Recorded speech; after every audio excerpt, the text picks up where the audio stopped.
Un saludo muy cordial desde la Casa de Ejercicios del Buen Pastor a todos los que habéis decidido seguir el curso de espiritualidad bíblica que titulamos El rostro del Mesías esperado en el Evangelio de San Mateo de forma online. También quiero pediros disculpas porque nos hubiera gustado tener el material un poquito antes, pero por una serie de problemas técnicos que estamos intentando subsanar. A veces las dificultades técnicas son bastante importantes, lo sabéis los que vivimos en este mundo tan dominado por la técnica. Procuraremos que para el próximo miércoles la misma sesión que se da en vivo con las preguntas de los participantes pueda estar ya también inmediatamente después de la sesión online. Si no, pues seguiremos recurriendo a este sistema hasta que la solucionemos y os pedimos también vuestra comprensión y vuestra ayuda. Si hay algún técnico también que avise, porque las manos vienen bien. Vamos a comenzar invocando al Espíritu Santo para que el mismo que ha inspirado la Escritura nos haga entender el misterio que se nos ha revelado, nos haga comprender el rostro del Mesías esperado en el Evangelio de San Mateo, que es el rostro de Cristo. En el nombre del Padre, y del Hijo, y del Espíritu Santo. Amén. Ven, Espíritu Santo, llena los corazones de tus fieles, enciende en ellos el fuego de tu amor. Envía tu Espíritu y todo será creado, y renovarás la faz de la tierra. Gloria al Padre, y al Hijo, y al Espíritu Santo, como era en el principio, ahora y siempre, por los siglos de los siglos. Amén. En el nombre del Padre, y del Hijo, y del Espíritu Santo. Amén. Bien, pues espero que ahora en la imagen estéis pudiendo ver ya, además de escucharme a mí, el PowerPoint que hemos preparado, las diapositivas que nos ayuden a poder seguir el curso. La tarea de la primera sesión, como se anunciaba en el programa, es la de poder ofreceros dos cosas: una introducción general al Evangelio de San Mateo y por lo tanto también una presentación del curso, y al mismo tiempo también queríamos poderos ofrecer una explicación ya de los dos primeros capítulos de la infancia de Jesús, ¿no? Donde San Mateo nos presenta, como se hace siempre en la infancia de los personajes, algunas claves que nos ayuden a comprender bien el texto los dos primeros capítulos, el texto de los dos primeros capítulos del Evangelio de San Mateo. Entonces, vamos a acercarnos, primero de todo, a las claves generales del curso. Y como decía un profesor mío, al que homenajeábamos el otro día, antes de entrar en el bosque es fundamental que tengamos claro cuál es el mapa del recorrido que vamos a ir haciendo. Pues de la misma manera nosotros vamos también a marcar una serie de objetivos que nos ayuden a nosotros a entender qué es lo que buscamos en este curso y a ver un poquito los pasos, el recorrido, para no perdernos en este bosque. Los objetivos. Lo primero que veis ahí en la presentación es que el objetivo es espiritual. Se trata de un encuentro con Cristo vivo, ¿no? Por lo tanto, vamos a tratar de hacer lección divina, ¿no? Es decir, lección divina es leer a Dios, el encuentro con Dios a través del texto de la Escritura, ¿no? Lectura divina. Las claves generales para la comprensión de un primer evangelista nos van a ayudar mucho a esto, ¿no? Vamos a dar una serie de claves que nos ayuden a comprender. Cuando nos acercamos a la Escritura, con mucha frecuencia tenemos la sensación de que un texto se nos abre, ¿no? En algún momento, al leerlo, al repasarlo, al meditarlo, ¿no? Y uno tiene la sensación de estar delante del Señor, y experimenta ese gozo de ser iluminado en su presencia, por Él mismo, por su palabra que está viva. Eso es lo que buscamos cuando acudimos a este curso. Esperamos poderos ayudar en este sentido. También nos gustaría algo que solemos buscar cuando nos acercamos litúrgicamente, cuando queremos vivir, por ejemplo, la Eucaristía a un evangelista.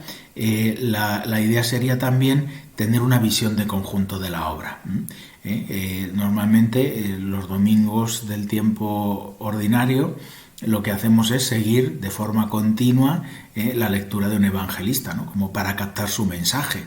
Bueno, pues eso es lo que vamos a tratar también de hacer. Por eso hemos propuesto para este año, en el que seguimos a San Mateo, esta visión de conjunto del Evangelio de Mateo en este curso.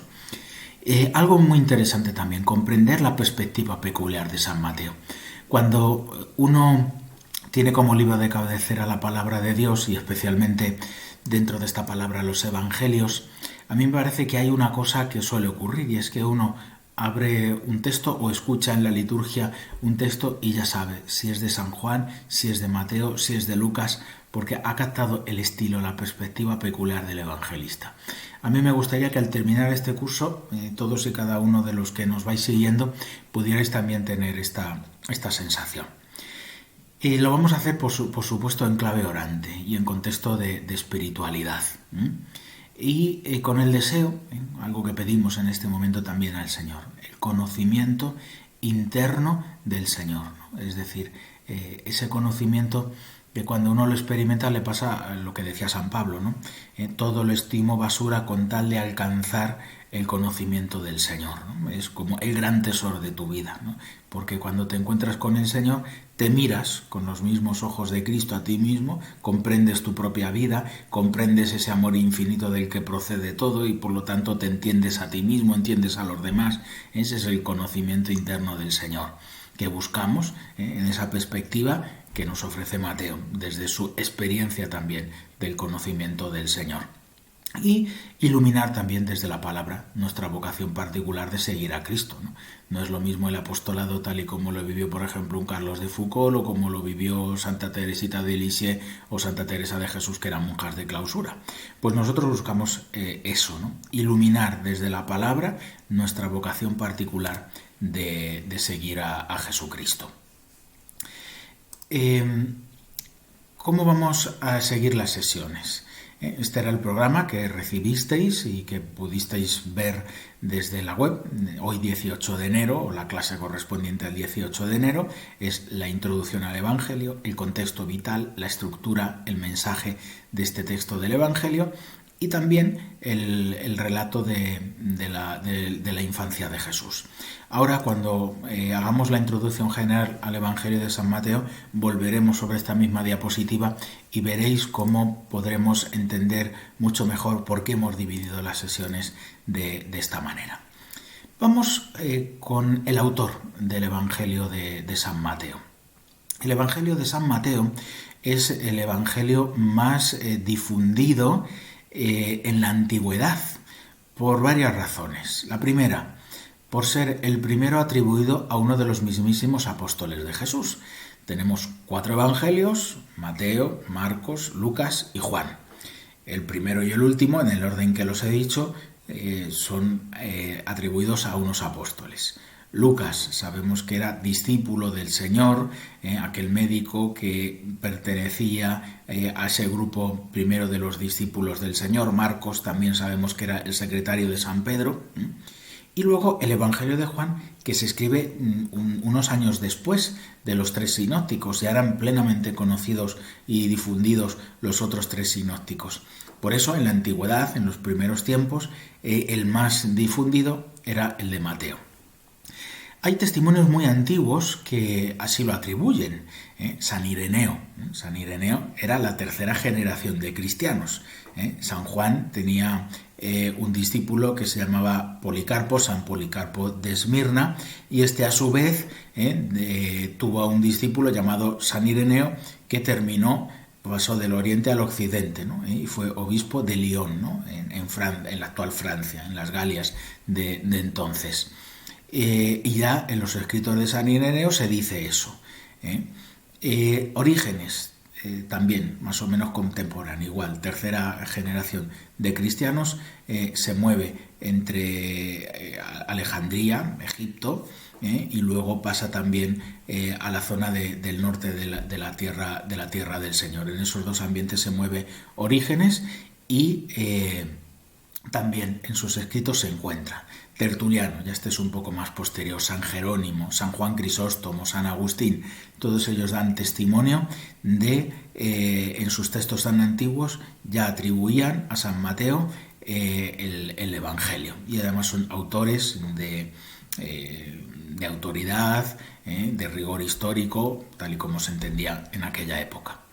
Al mismo tiempo nos encontramos también pergaminos muy antiguos en los que se lee en griego, como veis ahí en la diapositiva, Kata Mathaion Evangelion. Según Mateo es este evangelio según San Mateo. ¿Qué ocurrió? Que en el siglo XIX, con el desarrollo del método histórico crítico y cada vez más un interés por la ciencia y el rigor científico, se produjo una corriente de revisionismo crítico que puso en duda casi todas las cosas que tradicionalmente se habían atribuido en este orden, ¿no? La atribución de los evangelistas, etc. ¿Qué es lo que ocurre? Que este método histórico crítico consideraba que por los métodos filológicos que utilizan, que Marcos, que es el evangelio más sencillo, había tenido que servir de base, porque se encuentran fragmentos de este evangelista más o menos literales en Marcos y en Lucas. Por lo tanto, consideraban que Mateo tenía que haber sido posterior a San Marcos. ¿Qué es lo que podemos contestar a esto que el revisionismo crítico, con bastante fundamento, por otra parte, en la verdad, dice? Primero, se trata de un autor judío que escribe en griego. De la misma manera que cuando un español habla en inglés, a mí esto me fastidiaba bastante, ¿no? Cuando vivía en Roma me ponía a hablar con italiano, ¿no? Y ya la gente decía español, ¿no? ¿Por qué? Porque se nota perfectamente por tu manera de pensar, por tus expresiones, también por el acento, creo que era la razón principal, que eres un español hablando en italiano. No hablas, nunca utilizas el lenguaje como un nativo. Pues lo mismo, hay una serie de referencias, hay una serie de conceptos, de giros del lenguaje que enseguida caen cuando uno está familiarizado con esas lenguas, se da cuenta de que es un judío que está escribiendo en griego. Por otra parte, hace referencias muy especiales a la persona de Mateo, como si hubiera estado viviendo en primera persona. Cronológicamente, pues Mateo podría haber sido un poco posterior a Marcos, no hay ningún problema en esto. Marcos recoge la predicación de San Pedro, primera generación de cristianos, y Mateo, que todavía no ha pasado esa primera generación de cristianos, puede haber recopilado perfectamente los textos de Marcos o incluso también de una fuente común para poder escribir su evangelio. Veis que precisamente la crítica histórica nos lleva a afirmar que lo más probable es que lo que ha afirmado la tradición desde siempre es que el mismo evangelista, el mismo apóstol, que también es evangelista Mateo, haya escrito este texto del evangelio. ¿Por qué a unos cristianos en el año 2023 nos da acertadamente, y vamos a aprovechar el tiempo y no a perderlo, por estudiar el evangelio de Mateo? Pues mirad, es el evangelio más difundido y más citado por los padres de la Iglesia. Os decía que había dos razones. La primera, por ser el primer evangelio atribuido a un apóstol. Pero hay una segunda clave, y esa segunda clave es que además es el más catequético y más apto para la catequesis de los evangelistas. Es el más citado por los padres de la Iglesia, les vale para sus enseñanzas, está muy bien organizado y es memorizable, como vamos a ver a continuación cuando hablemos de la estructura. Y es un retrato muy bonito, muy precioso, donde las palabras de Jesús se apoyan mutuamente, en las palabras y las obras se apoyan mutuamente junto a las obras en un equilibrio admirable. Hay algo también muy bonito, y es que para los cristianos que proceden del judaísmo, a los cuales se dirige este evangelio, muestra muy bien la relación entre la antigua y la nueva alianza. Ambas se iluminan mutuamente. Yo espero que esto lo podamos comprender en toda su profundidad según vamos avanzando en la lectura del Evangelio. Al mismo tiempo, hay una insistencia, un tema que veréis que va a aparecer desde las primeras páginas del Evangelio. Ahora, a continuación, vamos a ir explicando estas primeras páginas. Cómo muestra un corazón muy universal de Dios. El Evangelio es para todos y además lo acoge quien menos te espera. Este Evangelio, para el tiempo de hoy, donde tantas veces cuesta tanto entender a la Iglesia como el instrumento amado por Dios para hacerlo presente en este mundo, nos ayuda a comprender esa conexión tan importante que si falta uno ya no está presente el otro, entre Cristo y la Iglesia. Y además la Iglesia jerárquicamente constituida, es decir, presidida por Pedro. Esto también el evangelista Mateo nos lo va a contar de una manera muy especial. El Evangelio tiene además un carácter catequético muy importante. Explica las cuestiones más importantes y más difíciles, ¿no? La ley de Dios, cómo vivirla, cumplirla, enseñarla a los otros. El amor misericordioso, un tema que aparentemente parece muy fácil, ¿verdad? Dios perdona a todos, pero solo el que tiene un corazón semejante al de Dios puede entender y aplicar todas las lecciones acerca del amor misericordioso de Dios. El tema del servicio, del amor que se convierte en servicio. La relación, el evangelista la explica junto, entre celibato y matrimonio. Un tema muy bonito también. Me vais a permitir que lo diga en griego, ¿no? Hoemikroi, ¿no? Los pequeños, los niños. Mateo nos va a presentar a un Jesús amante de lo pequeño, de la humildad. Es el evangelista del aprended de mí que soy manso y humilde de corazón. Esa humildad que se aprende mirando a Cristo, solamente la podemos aprender de Él. Y es también el evangelista de la evangelización, de la misión y de una misión que nace de esa universalidad de la que hablábamos, del corazón de Jesús.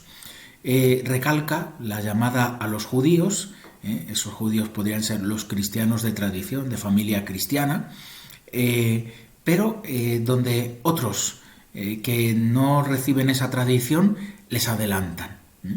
Entonces Dios llama a unos para ser instrumentos de una salvación que tiene que llegar a todos. Y esos últimos a los que llega pueden ser primeros. Hay una pega que se le suele poner al Evangelio de Mateo, y es que dicen que es antisemítico. Yo diría más bien amante de la tradición judía. De ninguna manera el Evangelio de Mateo presenta o fomenta odio hacia los judíos, no, es más bien al contrario. Es el pueblo amado, elegido por Dios, eso queda muy claro, pero es verdad que se puede dormir en los laureles, como podemos decir, ¿no? Las autoridades judías fueron aquellas que entregaron a Jesús, pero en esas autoridades judías nos podemos reconocer cada uno de nosotros, ¿no? Y los cristianos de tradición. Por lo tanto, parece que son lecturas un poco victimistas, un poco que tratan de encontrar lo que no hay realmente en el texto del Evangelio de San Mateo. Vamos con algunos puntos de insistencia del Evangelio. El primero, yo diría que es quizá el tema central, aparece 53 veces. Me he molestado en contar las veces que aparece la expresión reino de Dios, 53 veces. ¿Te lo has leído, Víctor, el Evangelio, para contar esas 53 veces? No, hoy tenemos programas informáticos que nos ayudan a buscar en el griego original las veces que aparece la flexión de la palabra griega, basileia, reino en griego, y aparece exactamente 53 veces. Bien, pues ¿qué es el reino de Dios en el Evangelio de San Mateo? Es la realización que Dios hace, es una intervención de Dios que hace que ese estado de prosperidad que iba a vivir Israel, material y espiritual, como consecuencia de un rey que iba a presidir en nombre de Dios al pueblo de Israel. Ese rey era David, pero David no cumplió completamente lo que Dios quería de ellos. Por lo tanto, hay una promesa, ¿no? Brotará un renuevo del tronco de Jesé, ¿no? Jesé era el padre de David, ¿no? Por lo tanto, ese renuevo es un nuevo rey David. Está anunciando al Mesías. Mateo va a ir viendo cómo se cumplen esas promesas que se cumplieron en parte, pero estaban esperando un cumplimiento más perfecto en la persona de Jesús. El centro del Evangelio de Mateo, como decimos en el título, es el Mesías esperado, es decir, el mismo Cristo. El reino de Dios, en el fondo, no es una cosa, ¿no? Lo realiza una persona, que es Cristo. Y por lo tanto va a ir colocando una serie de títulos a Jesús que nos van a ir diciendo, ¿no? Es como cuando decimos de una persona, es un tal, es un cual. Bueno, pues unos títulos que definen aspectos de ese misterio tan rico de la persona de Jesús. Se le llama rey, se le llama también Mesías. Mesías es el hebreo de la expresión ungido. David había sido ungido por los profetas. También había sido ungido por el profeta Samuel. Lo mismo, Salomón fue ungido. La versión griega de la palabra ungido es Cristo. Y al final Mateo va a hablar de Jesucristo, Jesús el Cristo. Es el Cristo ungido. Es el rey esperado, es hijo de David, es también hijo del hombre, siervo de Yahvé, hijo de Dios vivo. Son títulos del Antiguo Testamento que se cumplen en Jesús. Hijo de David es, evidentemente, el que recibe las bendiciones de David y las hace presentes para los hombres. El hijo del hombre, una expresión del profeta Daniel, es un personaje misterioso que viene de Dios. El siervo de Yahvé, aquel que carga con los pecados, que viene también de Dios, tiene una elección de Dios para salvar al pueblo de Israel. Y finalmente, el Hijo del Dios vivo. Quizá es la expresión mucho más fuerte que comentaremos en su momento, ¿no? Que Mateo pone en boca de Pedro. Es, en el fondo, ser hijo de Dios es ser Dios. Es muy importante también el papel de la Iglesia. Es el único texto de los evangelistas que utiliza la palabra iglesia, ¿no? En el griego eclesia, Mateo 16, y a la que dedica un discurso entero, el de Mateo 18. Ahora lo veremos. El reino de Dios está presente en la iglesia. El que se incorpora a la iglesia disfruta de las delicias del reino de Dios. Ese también es el evangelio del discipulado. El ideal del discípulo es llegar a la perfección, ¿no? Completar la perfección de Cristo en mi propia vida, ser como Jesús. Y para eso, evidentemente, hay una opción radical de vivir el evangelio. ¿Cuál es? Poner a Dios y el reino de Dios como lo más importante de la propia vida. En el fondo, esto es el primer mandamiento. El discípulo debe imitar las virtudes de Jesús. Nos va a retratar unas virtudes preciosas: la humildad, la paciencia, el ofrecimiento del sufrimiento, su misericordia, su fidelidad, su servicialidad, su oración. Todo esto lo vamos a ver muy bonitamente retratado. Bien, ¿cómo está estructurado el Evangelio de Mateo? Para esto vamos a recurrir a una expresión del Evangelio que se repite 5 veces y que tiene un carácter de transición, es decir, remarca la etapa. Me vais a permitir que la diga en griego, la tenéis ahí: kaiageneto jote etelesen jo Jesús, que creo que la traducción más exacta y literal es esto, ¿no? Y sucedió que cuando acabó Jesús este discurso, estas instrucciones, y esto ocurre, como digo, 5 veces. Hay como 5 grandes discursos y al terminar esos discursos siempre aparece esta expresión literal. ¿Eso qué nos ayuda a entender? Si tenemos una cinta y en esa cinta hacemos 5 cortes, que responden a las 5 veces que se repite esta expresión, tenemos 7 trozos. Pues esto es lo que vamos a encontrar en el Evangelio de Mateo. Primero, una introducción, la infancia de Jesús. Y de esa manera lo que vamos a encontrar es una narración de unos hechos y un sermón. Siempre la estructura va a ser la misma. 5 grandes discursos que terminan con la expresión sucedió cuando acabó Jesús, una introducción y un epílogo. Eso es lo que vamos a encontrar. Entonces, por una parte está la narración, el bautismo, las tentaciones, lo veis ahí, ¿no? Con el puntero del ratón. Bautismo, tentaciones, el primer ministerio cuando llama Jesús a sus apóstoles en torno a Galilea, y una vez sucedidos esos hechos y narrados esos hechos, Mateo lo que va a hacer es sentar a Jesús como un nuevo Moisés en el monte Tabga y ver cómo Jesús, de la misma manera que Moisés entregó la ley de Dios al pueblo de Israel, Jesús entrega la nueva ley, la ley del amor, en el Sermón del Monte. Capítulos del 3 al 7. El Sermón del Monte es del 5 al 7 y los capítulos 3 y 4, que son el contenido de la próxima lección, son esa sección narrativa, ¿no? Y ahí tenéis 7, 28, 29, en donde sucedió que cuando Jesús, y comenzamos una sección nueva. ¿Qué se narran ahora? 9 milagros que terminan con el discurso misionero del envío a los discípulos para ser misioneros. De nuevo el corte, y sucedió que cuando acabó Jesús, y ahora se van a narrar reacciones, respuestas. Juan Bautista, ciudades impenitentes, los fariseos, la familia de Jesús, reacciones a esa predicación de Jesús.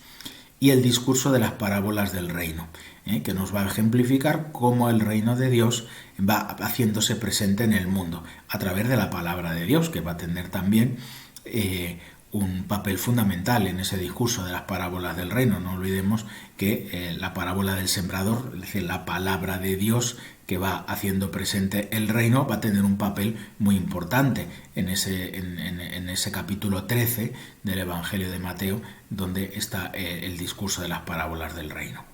De nuevo, sucedió que cuando acabó Jesús, que da paso a una nueva sección narrativa, donde vamos encontrando más respuestas. El rechazo de la ciudad de Nazaret, una multitud que escucha, Pedro sobre el agua, mujer cananea, nuevas controversias con los fariseos, la confesión de Pedro, la transfiguración. Veis que es una sección más larga, que concluye con el capítulo 18, donde encontramos el discurso sobre la Iglesia, ¿no? Ya ha enviado a los discípulos, ya ha explicado qué es el reino de Dios, dónde se realiza en concreto, el que es discípulo, el que quiere acoger el reino de Dios, dónde entra, en la Iglesia. Y va a terminar toda esa sección con el discurso sobre la Iglesia. Y ya, como introduciendo a la pasión, nos va a narrar el viaje de Jesús a Jerusalén, con la controversia en el templo con los fariseos.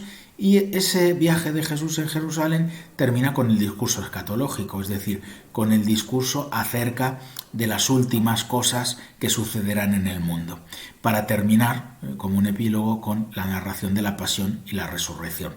Por lo tanto, 5 discursos introducidos por una sección narrativa, una introducción y un epílogo. Eso es lo que nos encontramos en el Evangelio de Mateo. Yo creo que ahora podemos entender un poquito mejor las sesiones de este curso. Teníamos 11 sesiones y había que distribuirlas con este mismo criterio del texto. Entonces, en algunos casos hemos podido separar la sección narrativa del discurso y en otros casos va todo junto, ¿no? Por ejemplo, el próximo día, comienzo de la actividad apostólica, esa es la primera sección narrativa, que termina con un sermón, el de la montaña, que será el tema del 15 de febrero. Después, los milagros de Jesús y el discurso a los discípulos. Aquí necesariamente tiene que ir junto. El rechazo de Israel y el discurso en parábolas. Otra vez lo hemos juntado. Me pareció, cuando preparé el programa, que el sermón de la montaña merecía ser explicado en sí mismo y solo, ¿no? Por eso veis. Y el discurso de la Iglesia y el discurso del juicio también tenían una importancia mayor que el de los otros. Estas son elecciones, creo que muy discutibles, pero lo hacemos de esa manera. Y luego parecía también que el epílogo, aunque sea un epílogo, son también temas muy importantes y largos, la pasión de Jesús y la resurrección merecían también, por el lugar tan importante que ocupan en la liturgia, también son los objetivos de nuestro curso, ¿no? Ayudar a la vida espiritual y a que disfrutemos de la liturgia cuando se nos presenta, como se hace este año litúrgico, a través del evangelista Mateo. Y por eso sí que me pareció también importante que la pasión y la resurrección tuviesen su lugar especial. Como anunciábamos en un principio, hasta aquí llegaba la introducción, los temas introductorios, el autor del Evangelio, las claves fundamentales que trata el evangelista, la justificación de la estructura del Evangelio, y vamos ya a entrar, según ese esquema que veíamos, en lo que denominábamos la introducción, es decir, los relatos del nacimiento e infancia de Jesús, que, como en toda biografía, los evangelios propiamente no son una biografía, son mucho más que eso, pero comparten con este género la cuestión de su capacidad introductoria a la que es la vida del Señor. Vamos a ver cuál es la estructura de esa introducción. Encontramos 4 grandes puntos, que sería, en un primer lugar, una genealogía que ocupa los primeros 17 versículos del Evangelio de Mateo. A continuación, una anunciación a José de su misión como padre de Jesús. Ahora veremos en qué sentido sí y en qué sentido no. Dice Mateo y explica Mateo la paternidad de San José. Después, el nacimiento y la visita de los magos. Y finalmente la conclusión es la emigración a Egipto y la vuelta a Nazaret. La genealogía indica, en este caso, la identidad y los privilegios de una persona, pero también su misión. Estamos hablando de ese relato tan largo, que se hace largo, son 17 versículos, no es demasiado largo, pero da una sensación de ser una lista interminable de nombres que actualmente a nosotros no nos dice nada. Sin embargo, para los judíos del tiempo de Jesús, la curiosidad acerca de los orígenes, la cultura mucho más memorística que la nuestra, resultaba una abertura bastante interesante. Y como digo, sitúa a Jesús en medio de la historia de Israel, presentando a Jesús como el Mesías, lo enmarca también dentro de su familia, por lo tanto hablamos también de una historia dentro de la historia, la misión que él tiene. Siempre en la Escritura la identidad y la misión, somos creados por qué y un para qué, con una finalidad. Dios tiene un plan para nosotros, va a aparecer muchas veces. El texto del Evangelio de Mateo comienza con esas palabras griegas, biblos geneseos, libro del origen de Jesucristo. He querido conservar y citar la expresión original griega. ¿Por qué? Porque geneseos, a todos nos suena, ¿verdad?, al primer libro de la Biblia, es decir, es como una especie de apertura solemne presentando el texto como palabra de Dios. Es decir, es el origen de Cristo, pero al mismo tiempo estamos diciendo que esto es palabra de Dios. El nombre con el que se designa a Jesús, Jesús, es griego, ¿no? En hebreo es Joshua, era el nombre más popular entre los hebreos. Yahvé es salvación. El Catecismo de la Iglesia Católica, en esos números que tenéis citados en la diapositiva, explica la importancia del nombre de Jesús, el invocar el nombre de Jesús, el sentido de poder llamar a Dios por su nombre, nos está revelando también una identidad. Y curiosamente, también lo designa Cristo, expresión griega, o Mashiach, es decir, Mesías, ungido. Pero ungido con connotaciones reales. Había muchos personajes que en el Antiguo Testamento se ungían. Sin embargo, esa unción tiene connotaciones reales. Es el Mesías prometido por los profetas que restauraría el reino de David. De esta manera, Mateo está sacando los temas más importantes de la tradición de Israel, y está como diciendo, eso que todos esperabais en Israel durante tantos siglos, se está cumpliendo en Jesús.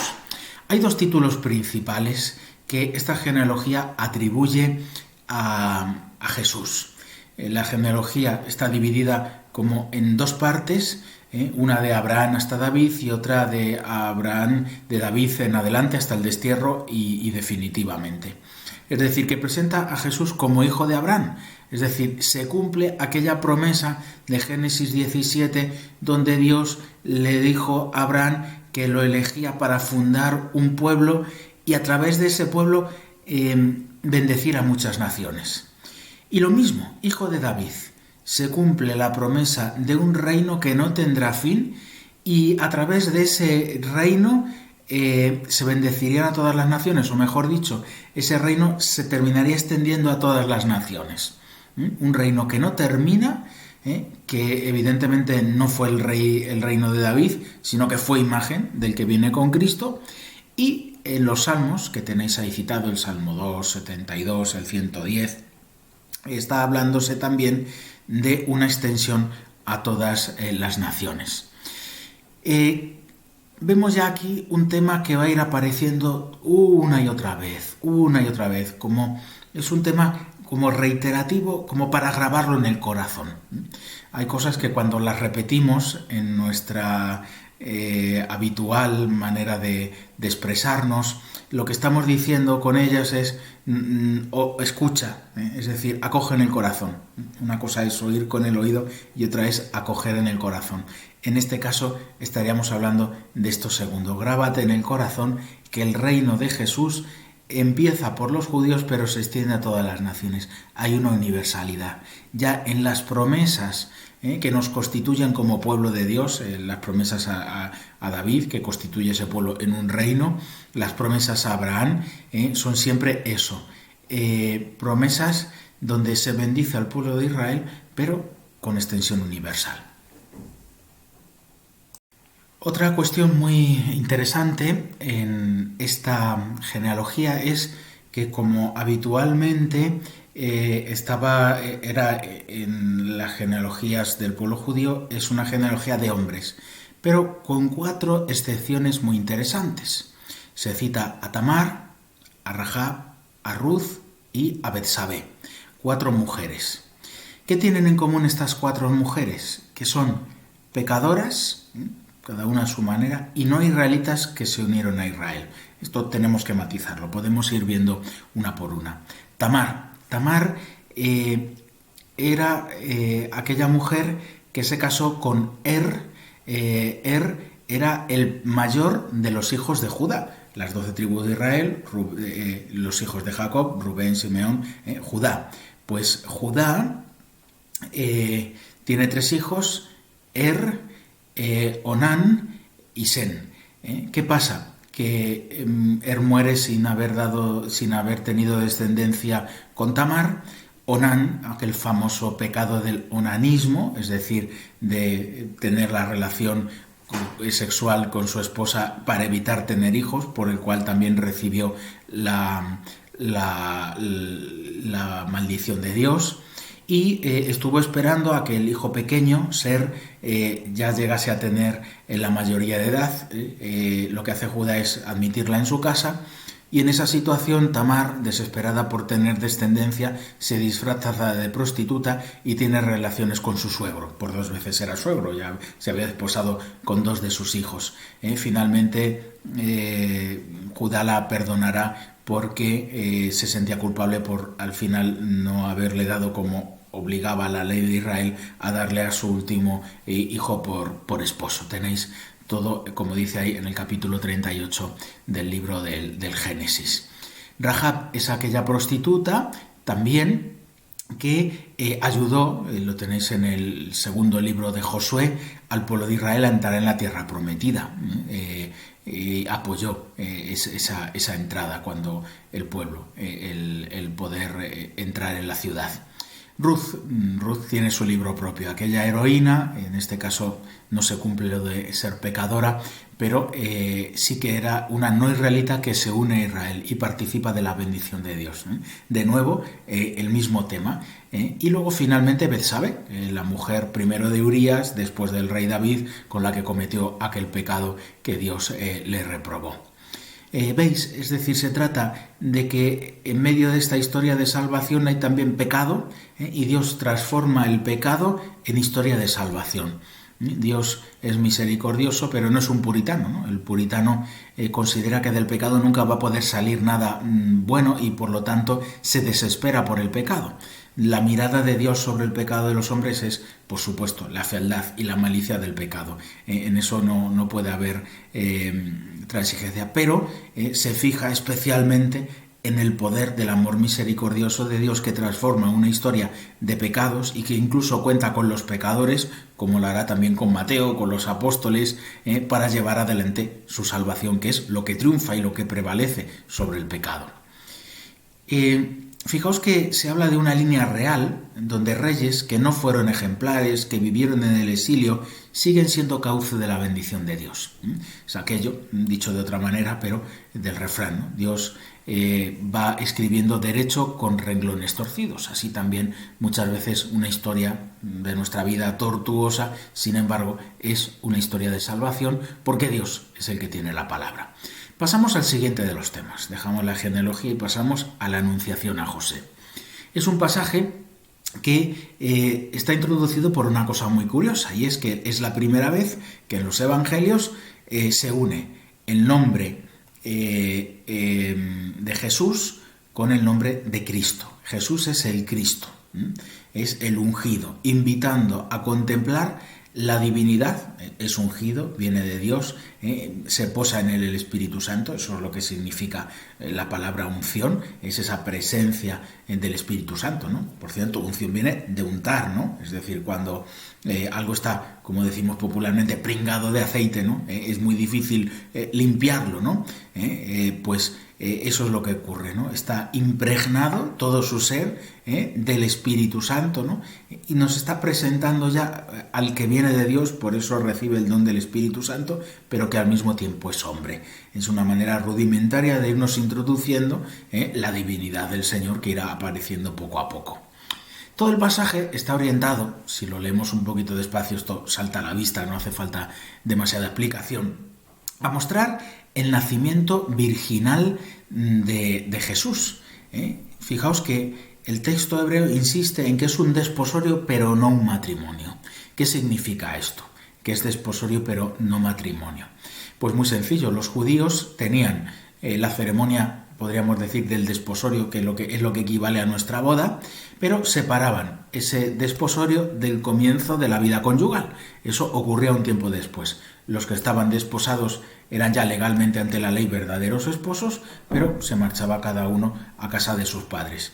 Y después, esto lo vemos por ejemplo en la parábola de las vírgenes prudentes y sensatas, es decir, son las amigas de la novia, que está esperando al esposo, que lo va a recoger en una noche, en un día distinto del desposorio, y carga a la esposa sobre sus brazos y entra en la casa para inaugurar la vida conyugal.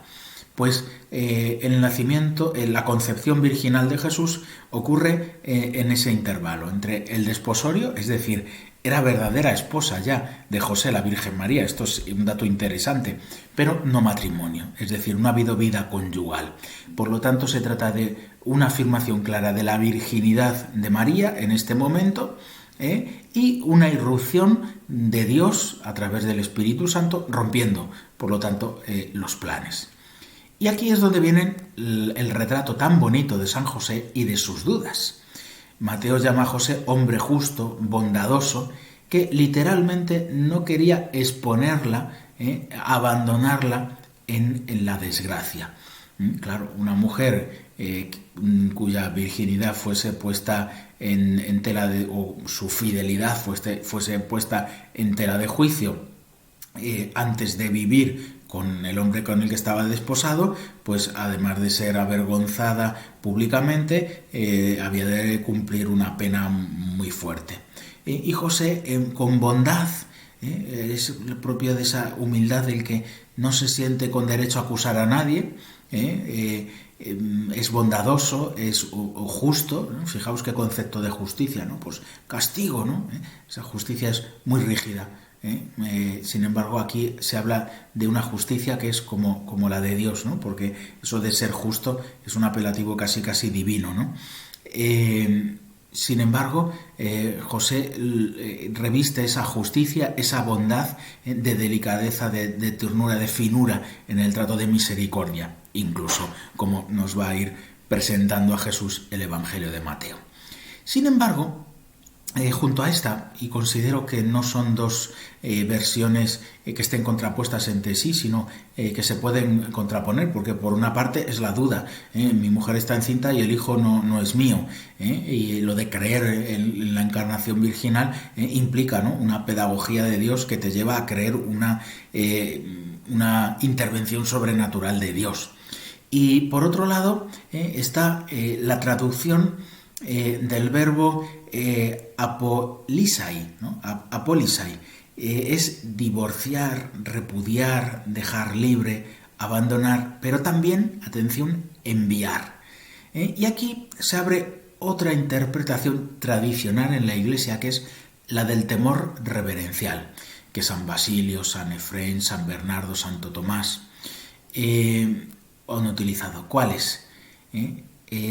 No sería tanto exponerla en la desgracia, sino enviarla en secreto. El texto griego admite también esa traducción, o incluso esa lectura ambigua, podríamos decir, de tal manera que lo que hace San José es enviar a María durante 3 meses a casa del sacerdote Zacarías, su pariente. ¿Para qué?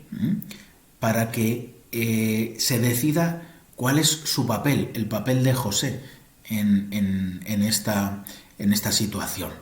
¿Qué es lo que ocurre? Pues lo que ocurre es que José, igual que David, no sabe qué hacer con el arca de la alianza, ¿no? Y de la misma manera que la envía a casa del sacerdote, y cuando vio que en la casa del sacerdote había sido bendecida por la presencia del arca de la alianza en una casa humana, entonces David decide ya recibir el arca de la alianza en su propia casa y construir el gran templo que alojaría el arca de la alianza. Y ese periodo es igual al que está María en casa de Zacarías, y por eso atribuimos y decimos en el rosario que María es arca de la alianza, o mejor dicho, arca de la nueva alianza, porque el arca de la antigua alianza era la de David, y se lo decimos eso a María, precisamente por esta interpretación tradicional del temor reverencial, que además viene reforzada en el texto. ¿Por qué? Porque se llama a Jesús y a José también hijo de David. Es decir, ¿cuál es tu papel? El ser el padre legal de Jesús, de tal manera que tu hijo también pueda ser llamado hijo de David, porque legalmente tú eres el padre, lo has asimilado en tu casa. San Francisco de Sales, estamos ahora en los días del 4º centenario de la muerte de San Francisco de Sales, ponía un ejemplo, ¿no? Decía, si una paloma toma un dátil en su pico y lo deposita en una tierra y crece una palmera, ¿de quién es el dátil? ¿Del dueño de la paloma, del dueño de la semilla o del dueño del terreno? Evidentemente del dueño del terreno, no se puede trasplantar, es evidente, ¿no? Pues así, el Espíritu Santo, lo que ha puesto en el seno de María, aunque no venga de José, lo ha puesto en la esposa, en la verdadera esposa de José, ¿no? También dice eso, toma a María tu esposa. Ese matrimonio es verdadero a los ojos de Dios. Dios lo ha sellado, y por lo tanto tu papel es eso, el de ser esposo de la Virgen María, y en cuanto esposo de la Virgen María tienes también esa función de padre, entre comillas, de otra manera, de Jesús, que podrá ser, gracias a tu función de padre legal de Jesús, hijo de David. De esta manera, las dudas quedan aclaradas, ¿no? Se confirma en ese sueño la proveniencia del Espíritu Santo y tiene autoridad para ponerle nombre. Se le dice a él que le ponga el nombre, es decir, considéralo tu hijo legalmente. Y de nuevo viene una presentación de Jesús. Salvará al pueblo. ¿De qué? De sus pecados. Atención, el tipo de salvación. Los judíos esperaban otra. Ya les está preparando para que vean. Y además lo asocia con el mismo Yahvé, por el nombre de Jesús, ¿no? Yahvé es eso, ¿no? Dios con nosotros. El cumplimiento de las profecías. todo esto lo dijo Isaías, ¿para qué? Para que se cumpliera la escritura. ¿Cuál es la escritura? Que la Virgen está encinta y da a luz un hijo que se llamaba Emmanuel. Esto se aplica al hijo del rey Ahaz, a Ezequías, pero sin embargo el cumplimiento pleno, ¿no? Una virgen hasta que quedó encinta, ¿no? de su marido, hasta que tuvo las relaciones con su marido, ¿no? Y además ese Dios se llama Dios con nosotros. Dios está en medio de nosotros salvando. Vamos con el siguiente texto. Hasta aquí se nos ha relatado el nacimiento del Señor y ahora, curiosamente, aquel en el que se están cumpliendo las promesas de Israel, se le va a añadir un detalle también muy bonito, ¿no? Que es que va a ser adorado por hombres religiosos que vienen de fuera. Habitualmente la palabra mago en la escritura es aquel hombre religioso que tenía capacidad de ¿qué? De interpretar los sueños. Era un poco ese hombre de Dios que por la cercanía con Dios tenía una capacidad especial, ¿no? Para discernir voluntad de Dios, el plan de Dios. Entonces estos magos tienen ese don, ¿no? de ver venir al Mesías y de leer los signos de la presencia de Dios que otros hombres no tenían. Que es asociado también a la condición real, ahí en la diapositiva pone magos, donde señalo y tendría que poner reyes, ¿no? ¿Por qué? Porque de la misma manera que la mula y el buey son añadiduras al Evangelio que no están en el texto del Evangelio, pero que provienen de una lectura del Evangelio a través de libros del Antiguo Testamento, ¿no? Justo en los primeros versículos del libro del profeta Isaías se dice: Israel, el asno conoce el pesebre, el buey a su amo, sin embargo Israel no conoce al Señor. Y por eso se colocan la mula y el buey en el portal de Belén. Pues aquí lo mismo, los reyes magos, porque se dice que reyes vendrán de lejos en el Salmo 71 y en Isaías 60, al final ya del libro del profeta Isaías, que traen presentes, adorando al Mesías esperado. Fijaos que es el tema, de nuevo, del reino acogido por quienes menos se espera. Esto va a ocurrir continuamente. Un extranjero que abraza la fe de Israel antes y mejor que los que teóricamente estaban preparados desde siglos. Y lo mismo, ¿no? La profecía de Balaam. Hay una relación con esta profecía y lo que ocurre, ¿no? Una estrella que sería una señal y un rey pagano que falla en su intento de malograr a Israel. Hay un oráculo para que Balaam maldiga a Israel y sin embargo el fruto del oráculo es justamente al contrario, que Balaam lo que va a hacer es bendecir a Dios y de nuevo en este caso también la estrella sería una señal. Desde el comienzo de la vida de Jesús los sumos sacerdotes y los escribas se alían con el rey pagano contra Jesús. Esto es una interpretación verdadera y recurrente de la Escritura, ¿no? Como veis, hace referencia al Salmo 2, el versículo 2. Hay un signo exterior de la acción interior de iluminación. Siempre es así en nuestra relación con Cristo. A lo largo de las cosas cotidianas de la vida, Dios ilumina interiormente para que las percibamos como signo. Esto lo vemos, por ejemplo, en el caso de Simeón, ¿no? Una cosa cotidiana que ocurría todos los días. El niño viene con sus padres a ver al Mesías, a ser presentado en el templo, y entonces, ¿qué es lo que ocurre? Lo que ocurre es que Simeón sí va a ver al Mesías en esa escena cotidiana, continua. Dos opciones respecto a la casa de Jesús. Podría ser una casa de doble planta y nacer en la parte de abajo en el establo, o simplemente una casa nueva, es decir, un lugar nuevo. Me refiero a eso que dice el texto de Mateo, que los reyes fueron a su casa y lo adoraron. Yo me inclino más, puesto que parece que fue a las afueras de Belén y nadie le recibió, que hay una acogida final de Jesús donde puede desarrollarse, crecer en Belén después del nacimiento. ¿Qué dice el texto de los Reyes Magos? Que postrados se adoraron, es decir, es ese saludo propio de aquel que reconoce a alguien como rey, que implicaba poner la frente propia en el suelo. un signo de adoración y de adoración completa. Y veis, ahí os he colocado más textos donde muchos reconocen ese carácter real de Jesús. Mateo 4, 9, 14, 23, podéis luego verlos. Enviamos por correo electrónico también el PowerPoint.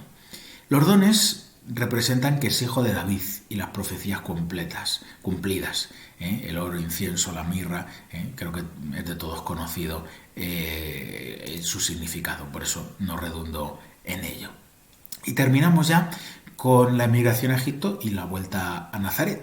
Egipto es el lugar tradicional de huida. Jeroboam, Urías el profeta, ¿no? Cuando son perseguidos por aquellos que son enemigos de Dios, tienen que huir a Egipto, ¿no? El mismo pueblo de Israel también tuvo que dejar la tierra prometida que ya tenía para vivir en esclavitud y luego volver a recuperar la tierra prometida. Jesús quiere también encarnar lo que el pueblo había vivido, o dicho de otra manera también, todo aquello era tipo de lo que Jesús iba a vivir.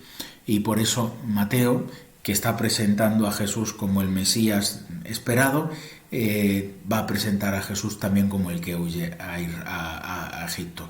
Es el único de los evangelistas que nos cuenta este detalle de la vida de Jesús. Y Jesús se salva por designio de la providencia. Solo muere cuando el Padre lo tiene establecido, a pesar de que es perseguido desde el principio. Y además Mateo, en su estilo habitual, va a citar una profecía, Oseas 11:1, ¿no? De Egipto llamé a mi hijo, donde se mira hacia la historia de Israel. ¿Veis, no? Siempre pasa esto en la historia de Israel. Y él tiene un paralelo con los sueños del patriarca José. Génesis 37, 40, Jacob, persecución, huida a Egipto, salvación para la familia, ¿no? Un justo perseguido que huye a Egipto y termina siendo salvación para la familia. ¿Veis, no? Está presentando a Jesús como el cumplimiento de aquellos que eran tipo, figura de lo que tenía que ocurrir más adelante. Y igual que en Moisés se dice, ya han muerto todos los que buscaban la vida del niño, los que querían matar a ese niño, esa misma expresión también aparece en ese sueño que tiene José, que le indica que ya puede volver a la tierra prometida. Pero vuelve a Nazaret. Y Mateo va a decir que Jesús será llamado Nazareno, ¿no? No encontramos un texto en el Antiguo Testamento que nos hable literalmente de esto. ¿Qué es lo que ocurre? Que algunas promesas tienen un texto concreto y otras se refieren como a cumplimiento del sentido general, genérico de la Sagrada Escritura. Esta parece ser del segundo tipo, ¿no? ¿Fue profetizada? Bueno, pues en el sentido de que la palabra Nazaret tiene una proximidad etimológica muy fuerte con dos palabras hebreas, netzer, que significa rama, o nazir, consagrado. Es decir, sería llamado rama, es decir, brotará un renuevo del tronco de Jesé, ¿no? Una rama donde se cumple que es hijo de David. O nazir, ¿no? Consagrado. Es consagrado igual que Juan el Bautista, pues él, por ser hijo de Dios, es el consagrado. Concluimos. Todos estos pasajes introductorios nos van presentando quién es Jesús. En el fondo es el centro. ¿Cuál es el lugar de la historia de la salvación? Jesús es el mismo centro de la historia de la salvación. Títulos que indican realeza, profecía y de una manera mucho más velada sacerdocio, aunque esto cuesta mucho más poderlo entender en los evangelios, queda más claro, por ejemplo, la carta a los hebreos. Y por otra parte, la elección de Israel, pero la universalidad de la misión, ¿no? La acogida por parte del extranjero, pero el rechazo, por otra parte, de Israel. Bien, pues con esto creo que ya hemos terminado nuestro recorrido sobre la introducción y también la introducción, es decir, capítulos 1 y 2 de Mateo, ¿no? Nuestra propia introducción y la introducción que hace de la vida de Jesús a través de la infancia el evangelista Mateo. Así que bueno, pues el próximo miércoles, 1 de febrero, los que estén en streaming, podréis seguir al Padre Valentín, que es el que va a explicar los capítulos 3 y 4 en la primera sección narrativa del Evangelio de Mateo. y espero que este vídeo os pueda aprovechar para repasar la lección. Los que no habéis podido estar en vivo o online, también poneros al día, y os esperamos el próximo miércoles 1 de febrero a las 8:30, con el deseo de que el evangelista Mateo vaya introduciéndonos cada vez más en esa gran bendición que Dios nos ha hecho, que es que su Hijo, que es Dios, se haya hecho carne, y el privilegio que tenemos nosotros de conocerlo. Ojalá que este curso os ayude mucho a esto. Nos vemos muy pronto.